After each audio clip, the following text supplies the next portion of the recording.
Hello दोस्तों, welcome करता हूं आप सभी का एक बार फिर से। आप देख रहे हैं वासिम्पल, मैं आपके साथ सैयद शमशाद हुसैन। बेरोजगारी की बात हर बार की जाती है, लेकिन इस वक्त की सबसे बड़ी और अच्छी अपडेट आपको बताते चलें कि यहां पर 10 लाख नौकरियों का पिटारा खुल चुका है। रेलवे ने भी यहां पर साफ कर दिया है कि वो लमसम आपको बताते चलें 1,48,463 पद पर यहां पर बहाली लेगा। साथ ही साथ डिफेंस में कुछ बदलाव किए गए हैं, यानी कम समय के लिए आपको नौकरी मिलेगा, मात्र 4 साल के लिए नौकरी मिलेगा, रिटायरमेंट का पैसा भी मिलेगा। और किस तरीके से इसमें नियुक्ति किया जाएगा, आइए पूरा विस्तार से हम खबर जानते हैं। कहां कहां पर क्या क्या नौकरियां निकली हुई हैं, पूरा विस्तार से जानते हैं। इस वीडियो को अभी से एक लाइक कर दीजिए ताकि मेरा जो वीडियो बनाने का मोटिवेशन है वो और बढ़ जाए और मैं ऐसे ही इंटरेस्टिंग वीडियो आपके लिए लेकर आता रहूं।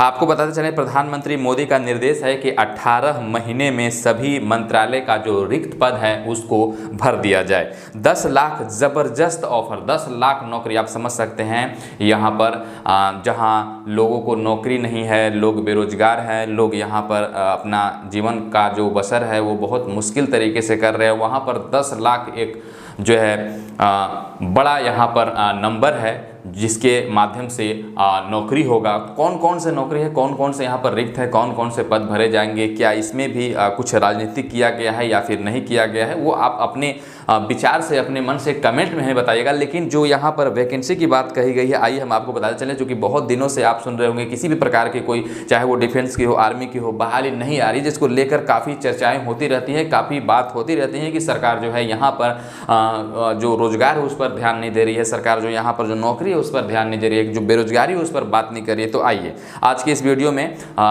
यही हम बात करने वाले हैं। देश में बेरोजगार की समस्या से निपटने के लिए केंद्र सरकार सक्रिय हो गई है। अब यानी प्रधानमंत्री नरेंद्र मोदी जी अब सक्रिय हो गए हैं।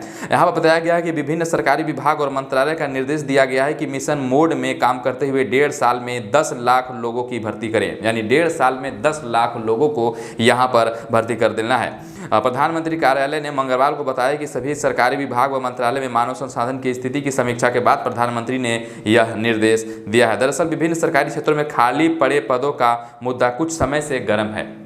बहुत ऐसे पद हैं जो सरकारी विभाग में हैं, जो खाली हैं, जो कि यहाँ पर जो युवा हैं वो बेरोजगार हैं, और जो पद सरकारी खाली पड़ा उसमें वैकेंसी नहीं निकल रहा था। लेकिन अब यहाँ पर जो है सरकार जाग चुकी है और ये सब हो पाता है सोशल मीडिया के जरिए ही। जो आप सब लोग आवाज़ उठाते हो, आवाज़ उठाने का काम करते हो, उसके माध्यम से ही हो पाता है कि आपकी आवाज़ जो है सरकार तक पहुँचती है। दरअसल विभिन्न सरकारी क्षेत्रों में खाली पड़े पदों का मुद्दा कुछ समय से गर्म है। इस घोषणा के मुताबिक 18 महीने में 10 लाख पद भरे गए तो 2024 के आम चुनाव में बेरोजगारी के मुद्दे से निपटने के लिए भाजपा के पास एक बड़ा हथियार भी रहेगा। उससे मतलब नहीं है हथियार रहे या न रहे, ठीक है, लेकिन युवाओं को कम से कम रोजगार तो मिलेगा, ये एक अच्छी बात है। वैसे ही अब 10 लाख सरकारी नौकरियों की बारी है। वहीं भाजपा सांसद वरुण गांधी ने कहा कि युवाओं की पीड़ा समझने के लिए धन्यवाद। प्रधानमंत्री जी नए रोजगार सृजन के साथ ही 1 करोड़ से अधिक स्वीकृत परंतु रिक्त पदों को भरने हेतु सार्थक प्रयास करने होंगे। इसी बीच पीएम के निर्देश के बाद रेलवे ने कहा कि वह 1 साल में तकरीबन 1,48,463 लोगों को नियुक्त करेगा। तो काफ़ी यहाँ पर एक बड़ा यहाँ पर संख्या है जो कि रिक्त जो है रेलवे में भरा जाएगा। केंद्र सरकार में कुल 40 लाख पद 21% यानी 9 लाख खाली हैं। इस पर किसी का ध्यान ही नहीं जाता था, क्योंकि यहाँ पर तो लोग अलग मुद्दे, अलग चीज़ों में उलझे रहते हैं। तो जो पद खाली है, जो लोग बेरोजगार हैं, उस पर किसी का ध्यान नहीं जाता। लेकिन कुछ अभी हैं मीडिया वाले, कुछ अभी हैं जो 1-8% बचे हुए हैं, जो सही और सच का मुद्दा उठाते हैं, जिसके माध्यम से ही ये संभव हो पाया है। और केंद्र में 8,72,243 पद खाली हैं। वित्त मंत्रालय के व्यय विभाग की ताज़ा सालाना रिपोर्ट के मुताबिक 1 मार्च 2020 तक स्वीकृत पद 40,04,941 है। इनमें 31,32,698 पर कर्मचारी नियुक्त हैं। कुल पदों के 21% जो है यहाँ पर पद खाली है। सबसे ज़्यादा रक्षा सिविल में 2,47,502 और रेलवे विभाग में 2,37,295 पद खाली हैं। आप समझ सकते हैं बड़ी संख्या में यहाँ पर रेलवे में पद जो है वो खाली है। रक्षा सिविल में 6,33,139 और यहाँ पर जो खाली पद है वो 2,47,502। वहीं रेलवे में कुल पद 15,07,694, जबकि खाली पदों की संख्या यहाँ पर 2,37,295। और यहाँ पर गृह मंत्रालय में 1,28,842 और डाक विभाग में 90,050 और यहाँ पर राजस्व कर्मचारी राजस्व में आप समझ लीजिए कि 76,327। इतने बड़ी संख्या में पद खाली है, यानी रिक्त खाली है और लोग यहाँ पे बेरोजगार घूम रहे थे। तो ये सोचने वाली बात है। 2007 से 14 तक तीनों बोर्ड के जरिए 6,19,027 नियुक्तियाँ हुई थी, जबकि 7 साल में 6,98,011 नियुक्तियाँ हुई थी। और 2014 में भाजपा सरकार बनी तो केंद्र में स्वीकृत पद 36,45,584 थे, ये बढ़कर 40,04,941 हो गए।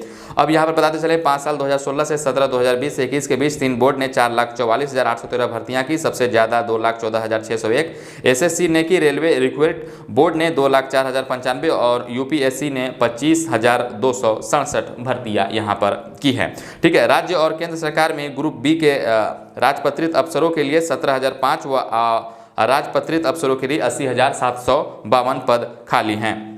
भर्तियां निकलती हैं, रिजल्ट नहीं आते, ये भी एक बड़ा मुद्दा है। एसएससी ने 2016 से 2021 तक 73 भर्तियां निकाली। रिजल्ट 25 के आए, अभ्यर्थी की उम्र निकल रही है। ठीक है। कर्मचारी चयन आयोग एसएससी हर साल 7 मुख्य परीक्षाएं लेता है। जून 2016 से ऑप्टिकल मार्ट रीडर ओएमआर आधारित परीक्षा को बदलकर कंप्यूटर बेस्ड मोड सीबीएम करने के बाद आयोग ने 73 भर्तियां निकाली। 48 के रिजल्ट अब भी अटके हुए हैं। खास बात, department of personnel and training DOP का आदेश है कि कोई भी नियुक्ति परीक्षा प्रक्रिया 6 महीने में पूरी कर ली जाए, यानी उसको लंबा खींचा ना जाए, साल भर 2 साल 3 साल इस तरीके से खींचा ना जाए। जो भी प्रक्रिया है भर्ती का वो 6 महीने के अंदर अंदर पूरी कर लिया जाए। यहाँ पर अमेरिका में भर्ती की प्रक्रिया 90 दिन में हो जाती है, जबकि इंग्लैंड में 7 से 8 महीने और ब्राजील में 1 साल में कोई भी भर्ती की प्रक्रिया है वो पूरी हो जाती है। लेकिन अपना जो भारत है, यहाँ पर अगर 2016 की कोई वैकेंसी है तो 2021-22 हो जाता है, 5 से 6 साल 7 साल लग जाते हैं कोई भर्ती यहाँ पर क्लियर होने में। अभी बहुत सारे ऐसे हैं जो जिनकी आर्मी की उम्र निकलती जा रही है लेकिन अभी तक कोई वैकेंसी नहीं आया, और कुछ के ऐसे भी हैं लोग जिनका परीक्षा नहीं हुआ तो किन्हीं का जो है रिजल्ट नहीं आया, किन्हीं का मेरिट लिस्ट फंसा हुआ है। तो ये सब सारी चीज़ें चलती रहती है। अब ऑफर यहाँ पर मिला है कि सेना में अग्निपथ योजना जो है वो मंजूर हो गया है यहाँ पर।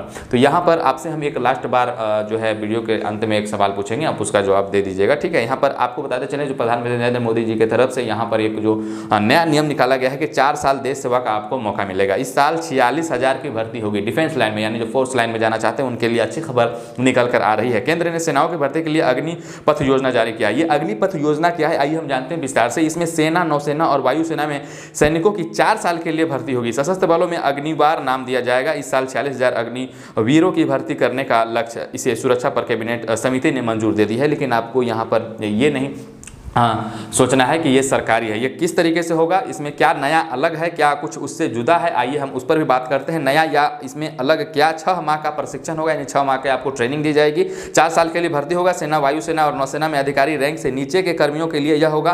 तीनों सेनाओं में एक अलग रैंक बनाई जाएगी और वर्दी के साथ ही अलग प्रतीक चिन्ह भी पहनेंगे आप। ठीक है। 4 साल बाद 75% सेवा मुक्त हो जाएंगे, यानी 4 साल के बाद आपका 75% जो उसमें से होंगे वो सेवा मुक्त हो जाएंगे, यानी आपका काम खत्म, आप जाइए। और 25% जो है उसमें से बच जाएंगे। 4 साल बाद 75% अग्निबार ड्यूटी मुक्त होंगे। 25% को सेना में आगे बरकरार रखा जाएगा और निगम, निजी, सरकारी कंपनियां नौकरी देंगे। यहाँ पर ये जो बदलाव है ये सबसे बड़ा बदलाव है। जैसे अभी तक कोई भी केंद्र की तरफ से यहाँ पर जो है नौकरी देने का प्रावधान किया जाता था, चूंकि केंद्र की तरफ से बहुत सारे सुविधा है, बहुत सारे यहाँ पर जो आपको बेनिफिट्स हैं वो मिलते हैं, जैसे कि आपका रिटायरमेंट में जो पैसा मिलता है, और यहाँ पर साथ आकस्मिक आप मृत्यु आ गया किसी प्रकार से आपका जो सेना में होते हैं तो आपकी जब वहाँ पर आप शहीद हो जाते हैं तो काफ़ी तरह का यहाँ पर और भी पुरस्कार वगैरह उसमें बहुत सारे पैसे हैं जो आपको मिलते हैं। तो यहाँ पर जो आप निगम, जो सरकारी कंपनियाँ होंगी वो आपको कितना देंगे इस पर तो हम आपको खुलकर नहीं बताया गया है। लेकिन पहले वेतन में 30,000 रुपया माह 4 साल बाद मिलेंगे और 11.71 लाख रुपये आपको 4 साल के बाद मिलेगा। यानी पहला साल आपको 30,000 और नगद 21,000, कटौती आपका 9,000 होगा। योगदान आप मान लीजिए कि 9,000 रुपया दिए। ठीक है। यानी पहला साल 30,000 जिसमें आपको 21,000 सैलरी मिलेगा और 9,000 आपका कटौती होगा आपके सैलरी में से। दूसरा साल आपको 33,000 मिलेगा, 33,000 आपका वेतन रहेगा। ठीक है। लेकिन 23,100 रुपया आपको नगद मिलेगा और कटौती आपका 9,900 रुपया होगा, यानी 9,900 आपने योगदान दिया। ठीक है। तीसरा साल आपको 36,000 वेतन होगा जो कि आपको नगद 25,580 रुपया मिलेगा और यहाँ पर कटौती 10,950 रुपये की होगी और योगदान 10,950 रुपये का हो जाएगा यहाँ पर। चौथी साल आपको 40,000 सैलरी रहेगा लेकिन आपको 28,000 सैलरी मिलेगा और 12,000 इसमें कटौती होगी। तो कटने वाला जो पैसा है कॉपर्स फंड में आपका जमा होगा, उतनी ही राशि सरकार भी जमा करेगी। यानी आपने जो राशि जमा किया, यानी 900 रुपये आपने जमा किया पहले साल में, तो 9,000 जमा किया, तो सरकार की तरफ से भी 9,000, नहीं उतनी दुगनी राशि सरकार, वही राशि जो है सरकार भी यहाँ पर जमा करेगी। तो जो कटने वाला कॉपर्स फंड में जो जमा होगा उतनी ही राशि सरकार जमा करके इस तरह से आपको लास्ट में जो है 11.71 लाख रुपए ब्याज सहित आपको मिल जाएंगे यहाँ पर। और यहाँ पर बताते चलें आपको 40,000 यानी 75% युवा हर साल खारिज कर दिए जाएंगे और नौकरी बिना निराश होंगे। यानी उनको ये भी एक तरह से कह लिया जाए, यहाँ पर Vinod Bhatia lieutenant general retired, इनका ये कहना है और इनके तरफ से ये रिपोर्ट है, दैनिक भास्कर की रिपोर्ट है, ठीक है, जो कि हमने आपको बताया। अपनी तरफ से कोई बात यहाँ पर मैं नहीं बताता हूँ, कोई भी खबर या कोई भी इस तरह का न्यूज अपडेट आता है तो जो वेरीफाइड ऑथेंटिकेट होता है वही मैं आपको बताता हूँ। तो ये जो सेना में भर्ती की बात कही जा रही है 4 साल पर, यहाँ पर जो सरकारी निजी कंपनियाँ यहाँ पर भर्ती करेंगी, इसको लेकर आपके मन में क्या है, विचार क्या है, अपने राय आप जरूर से कीजिएगा। क्या सरकार यहाँ पर अब डिफेंस में भी पॉलिटिक्स या राजनीति करना चाहती है, या फिर इसमें कहीं ना कहीं जो यहाँ के युवा हैं उनको एक जो है सरकारी नौकरी का मौका मिलेगा, वो बेरोजगार रहेगा 4 साल के लिए सही, लेकिन उनको मौका मिलेगा। एक तरफ से ये भी सोचा जा सकता है, कहा जा सकता है, लेकिन दूसरी तरफ से अगर हम देखें तो सरकार एक तरफ से सही भी है और दूसरी तरफ से गलत भी है। दूसरी तरफ से ये है कि जैसे प्राइवेट कंपनियाँ होंगी तो उसमें अपना मनमानी, और किस तरीके से फिर इसको मतलब आप अपना राय नीचे हमें कमेंट में बता दीजिए कि आप इसके बारे में क्या सोचते हैं, क्या ये सही है या फिर गलत, और कितना सही कितना गलत आप नीचे कमेंट में जरूर बताएं। मिलते हैं किसी नेक्स्ट वीडियो में सर्टिफिकेट के साथ, तब तक के लिए खुद का अपने परिवार का ख्याल रखिए। Good bye, take care.